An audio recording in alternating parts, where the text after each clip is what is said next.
کہ environmental factor ہمیں condition کرتے ہیں اور ہم اسی طرح کے انسان بنتے ہیں جس طرح کے انوائرمنٹ میں ہم پلے بڑے ہوتے ہیں۔ اس کے بعد ایڈورڈ گویتری آئے جنہوں نے یہ کہا کہ ایک بار لیونگ آرگنزم جب اسپیسیفک سٹیمولس رسپانس کو ایسوسیٹ کر لیتا ہے تو وہ ہر بار سیم سٹیمولس کو سیم رسپانس سے ایسوسیٹ کرے گا۔ ایڈورڈ تھورنڈائک بھی ایک سائیکالوجسٹ تھے جن کی تھیوری یہ کہتی ہے کہ ہم ایسوسیشن کے تھرو سٹیمولس اور رسپانس کے درمیان ریلیشن شپ قائم کرتے ہیں۔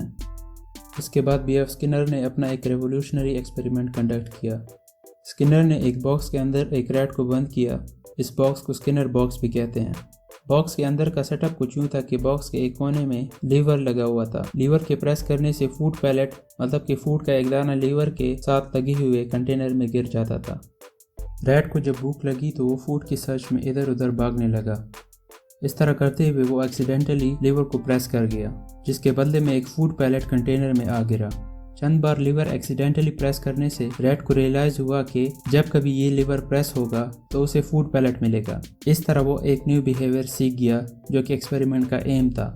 اگر اس کیس میں دیکھا جائے تو بھوک انکنڈیشن سٹیمولس ہے جبکہ لیور کا پریس کرنا انکنڈیشن رسپانس ہے۔ اس طرح جنم لیا آپرینٹ کنڈیشننگ نے، جو کہ یہ کہتا ہے کہ ری انفورسمنٹ یا پنشمنٹ کے تھرو ہم کسی بیہیویئر کو اسٹرینگتھن یعنی کہ مضبوط یا ویکن یعنی کہ کمزور بنا سکتے ہیں۔ ری انفورسمنٹ ہمیشہ کے لیے ایک بیہیویئر کو اسٹرینگتھن کرتی ہے جبکہ پنشمنٹ ایک بیہیویئر کو کم کرتی ہے۔ اس پروسیس کو ہم ہیبٹ فارمیشن یا ہیبٹ ایکسٹینشن بھی کہتے ہیں۔ ابو مینشنڈ ایکسپیریمنٹ میں ریٹ کو ری انفورس کیا گیا کہ وہ لیور کو پریس کرے۔ اس ایکسپیریمنٹ میں ری انفورسمنٹ وہ فوڈ پیلٹس ہیں جو کہ لیور کے پریس کرنے کے بعد اسے دیے جاتے تھے۔ لیکن اگر دیکھا جائے تو ہم سیم بیہیویئر مطلب کہ لیور کا پریس کرنا ہم ایک اور طریقے سے بھی کر سکتے ہیں اور وہ طریقہ ہے پنشمنٹ کا۔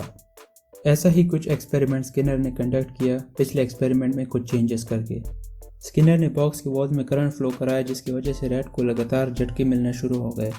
ریٹ تکلیف کے مارے کبھی باکس کے اس کونے اور کبھی اس کونے بھاگنا شروع ہو گیا۔ آخر کار اس نے ایکسیڈنٹلی باکس میں لگا ہوا لیور پریس کر دیا جس کی وجہ سے باکس کی سائڈز میں کرنٹ کی فلو رک گئی۔ کئی بار سیم بیہیویئر ریپیٹ کرنے سے ریٹ کو یہ ریئلائز ہوا کہ لیور کے پریس کرنے سے کرنٹ رک جاتا ہے اور اس طرح ریٹ نے ایک نیو بیہیویئر سیکھ لیا۔ جب بھی اسے کرنٹ لگتا تھا تو وہ اس لیور کو پریس کرتا تھا تاکہ وہ تکلیف کو ایوائڈ کر سکے۔ اس قسم کے ری انفورسمنٹ یا پنشمنٹ کے تھرو کی جانے والی کنڈیشننگ کو ہم آپرینٹ کنڈیشننگ کہتے ہیں۔ کلاسیکل اور آپرینٹ کنڈیشننگ میں فرق ہی یہی ہے کہ کلاسیکل کنڈیشننگ پنشمنٹ اور ری انفورسمنٹ کا سہارا نہیں لیتی۔ جب پیولو نے ڈاگز پہ ایکسپیریمنٹ کنڈکٹ کیے تو ڈاگ نے جانتے ہوئے بیل کے رنگنگ کو سیلیویشن سے ایسوسیٹ نہیں کیا تھا بلکہ وہ خود بخود ہو گیا تھا، جبکہ ریٹس نے جانتے ہوئے لیور کو پریس کیا تاکہ اسے ری انفورسمنٹ مل سکے مطلب کہ فوڈ کے دانے، یا پھر وہ پنشمنٹ سے بچ سکے مطلب کہ کرنٹ۔ اگر سادہ الفاظ میں کہا جائے تو کلاسیکل کنڈیشننگ میں انکانشیس ڈیسیژنز پہ فوکس کیا جاتا ہے جبکہ آپرینٹ کنڈیشننگ میں انکانشیس ڈیسیژنز پہ فوکس کیا جاتا ہے۔ آپرینٹ کنڈیشننگ کے حساب سے پنشمنٹ اور ری انفورسمنٹ کی فردر 2 ٹائپس ہیں: positive reinforcement, negative reinforcement, positive punishment and negative punishment. Positive reinforcement سے مراد پلیزنٹ سٹیمولس کی ایڈیشن کرنا تاکہ بیہیویئر کو مضبوط بنایا جائے، مثال کے طور پر بچے کو چاکلیٹ دینا پڑھائی کرنے پر۔ نیگیٹو ری انفورسمنٹ سے مراد پلیزنٹ سٹیمولس کو سبٹریکٹ کرنا یا کم کرنا تاکہ بیہیویئر کو ویک بنایا جائے، مثال کے طور پر بچے کو پڑھائی نہ کرنے پر چاکلیٹ نہ دینا۔ پازیٹیو پنشمنٹ سے مراد ان پلیزنٹ سٹیمولس کی ایڈیشن کرنا، مثال کے طور پر پولیس کے ساتھ برا برتاؤ کرنے پر پرزنر سے 5 کے بجائے 8 گھنٹے کام کرانا۔ نیگیٹو پنشمنٹ سے مراد ان پلیزنٹ سٹیمولس کی سبٹریکشن کرنا، مثال کے طور پر پرزنر کا پولیس کے ساتھ اچھا برتاؤ کرنے پر 5 کے بجائے 3 یا 4 گھنٹے کام کرانا۔ بیہیویئرزم کے بعد ایک اور اسکول آف تھاٹ نے جنم لیا جس کو ہم مینٹلزم یا کوگنیٹیوزم کہتے ہیں۔ ان کا بیسک پریمس یہی تھا کہ ہم سب کچھ اپنے انوائرمنٹ سے نہیں سیکھتے بلکہ کچھ چیزیں ہم نے انیٹ سیکھی ہوتی ہیں، مطلب کہ وہ چیزیں انہیریٹنس کے تھرو پیرنٹ سے بچوں میں منتقل ہوتی ہے۔ مینٹلسٹ نے بیہیویئرسٹ پہ کافی کرٹیسزم کی، جن میں سے کچھ پوائنٹس میں آپ کے ساتھ شیئر کروں گا۔ پہلا پوائنٹ وہ یہ ریز کرتے ہیں کہ اینیملز پر ہوئے ایکسپیریمنٹ سے جو ڈیٹا ہم لیتے ہیں وہ ہم ہیومنز پر اپلائی نہیں کر سکتے۔ دوسرا مسئلہ ان کے حساب سے یہ ہے کہ behaviourism totally cognitive and biological elements کو اگنور کرتا ہے جو کہ ایکچولی ہمارے بیہیویئر کو افیکٹ کرتے ہیں۔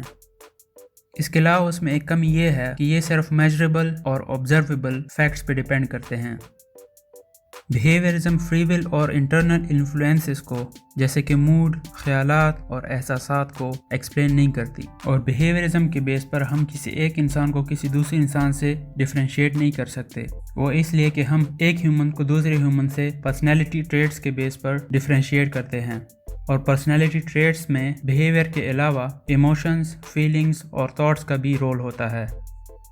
To conclude this topic, behaviorism ایک اسکول آف تھاٹ ہے جو کہ یہ کہتا ہے کہ ہم جو کچھ بھی سیکھتے ہیں وہ اپنے انوائرمنٹ سے سیکھتے ہیں، اور ان کا یہ ماننا ہے کہ ہم انسانوں کو ان کے آبزرویبل بیہیویئر کے تھرو اسٹڈی کر سکتے ہیں۔